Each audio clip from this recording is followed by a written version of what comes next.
नमस्कार दोस्तों। Video master Jharkhand पर आप सभी का स्वागत है। और आज हम लोग बात करेंगे कि झारखंड फील्ड वर्कर परीक्षा का रिजल्ट कब तक आने का चांस है। तो सबसे पहली बात तो मैं आपको ये बताना चाहता हूँ कि झारखंड फील्ड वर्कर की परीक्षा TDPL द्वारा आयोजित नहीं की गई है। और TDPL अगर इसको आयोजित नहीं किया है तो इसका कैंसिल होने का चांस बिल्कुल नहीं है। दूसरी बात मैं ये बताना चाहता हूँ कि झारखंड फील्ड वर्कर की जो परीक्षा है उसका आंसर की का ऑब्जेक्शन आ गया है। ठीक है, तो बहुत जल्द से जल्द जो है ये उम्मीद आप मान सकते हैं कि इसका फाइनल आंसर की आ सकता है। ठीक है, लेकिन क्या इसका रिजल्ट जल्द से जल्द आ जाएगा? क्या इसका डॉक्यूमेंट वेरिफिकेशन भी बहुत जल्द से जल्द हो जाएगा? और क्या बच्चों का ज्वाइनिंग भी जल्द से जल्द हो जाएगा? आज इस वीडियो में हम इसकी बातचीत करेंगे। तो सबसे पहले आप लोग ये जान लीजिए कि झारखंड की फील्ड वर्कर की परीक्षा जो है इसमें थोड़ा बहुत रुकावट होने का आशंका है। वो आशंका क्यों है, वो कौन कौन सा फैक्टर है जो फील्ड वर्कर की परीक्षा को बाधित कर रहा है, और ऐसा क्यों मैं कह रहा हूँ, आइए समझते हैं इस वीडियो में। देखिए, झारखंड की जो फील्ड वर्कर की जो परीक्षा है इसमें आप जानते हैं कि JSSC में काफ़ी ज़्यादा करप्शन क्यों है। सीजीएल का परीक्षा में लगभग 2000 सीट है, उसमें 1000 सीट बिक चुका है। और 1000 सीट जो है उस सीट में विभिन्न प्रकार के जो बच्चे हैं वो ईमानदारी के साथ अपना नौकरी लिए हुए थे।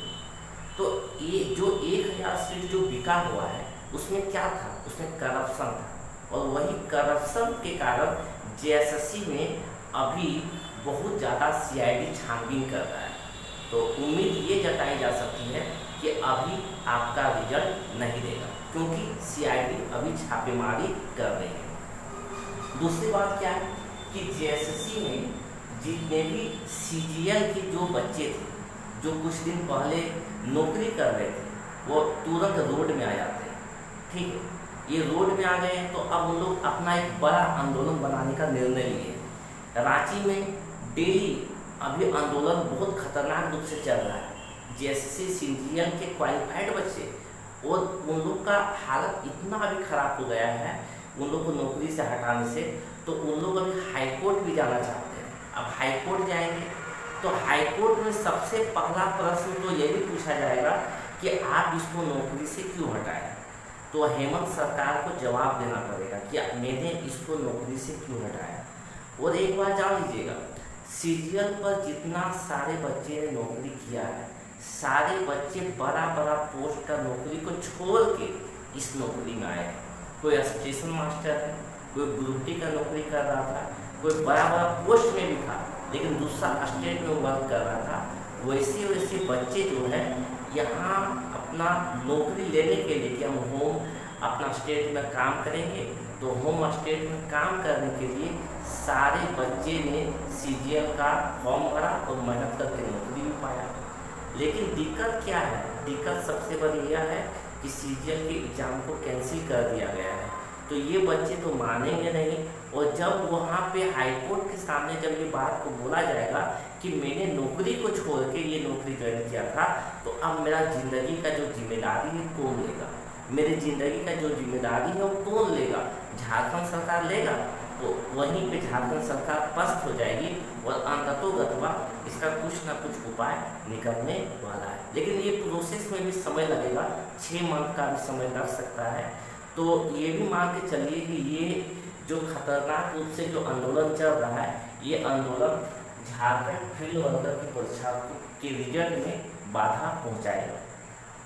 तीसरी बात क्या है कि JSSC के जो चेयरमैन है L खिंगारले, ये जो है जब TDPL को जब एग्जाम देने का जिम्मेदारी को सौंपा था तो इसने ये बात कहा था कि मुझे 2 करोड़ रुपया चाहिए और सब में हमको कमीशन चाहिए।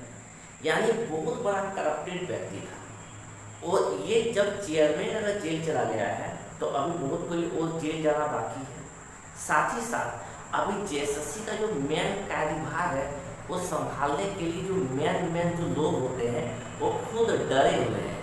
तो इसीलिए अभी JSSC का जो जॉब वाला जो चीज़ है वो उम्मीद जताया जा सकता है कि अभी आगे बढ़ने का कोई चांस नहीं है। इसीलिए फील्ड वर्कर की परीक्षा में रिजल्ट अभी आए ना आए तो बात की बात है, लेकिन डॉक्यूमेंट वेरिफिकेशन से ज्वाइनिंग तक होते होते लगभग 5 से 6 महीना का समय जरूर लग जाएगा। और एक बात हम आपको बताना चाहते हैं कि आज के दिन में हमारे जो छात्र नेता जो थे रविंद्र पासवान जी, उसने अपना अनशन को पूरी तरह से तोड़ने का डिसीजन ले लिया है।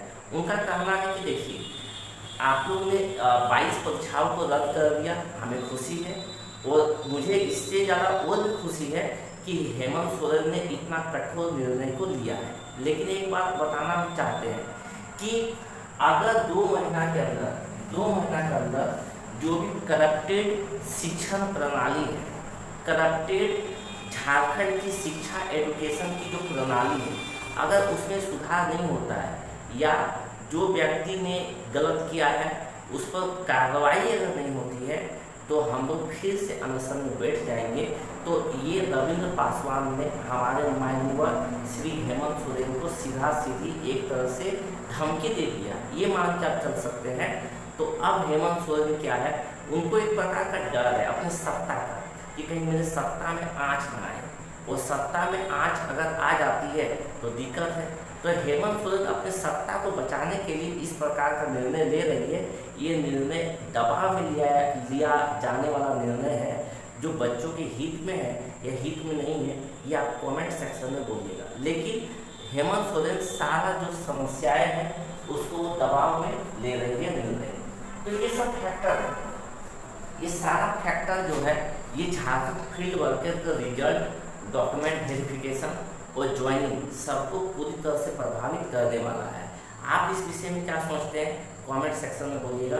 और एक बात, झारखंड फील्ड वर्कर की जो एग्जाम का जो रिजल्ट होगा, उसके रिजल्ट का के लिए मैंने जो कटअप है मैं अपने डिस्क्रिप्शन में डाल दूंगा, आप अपने रिजल्ट को भी देख सकते हैं कि कितना नंबर लाने से आप पूरी तरह से सेफ है और कितना नंबर लाने से आप सेफ नहीं है। ठीक है, जय हिंद।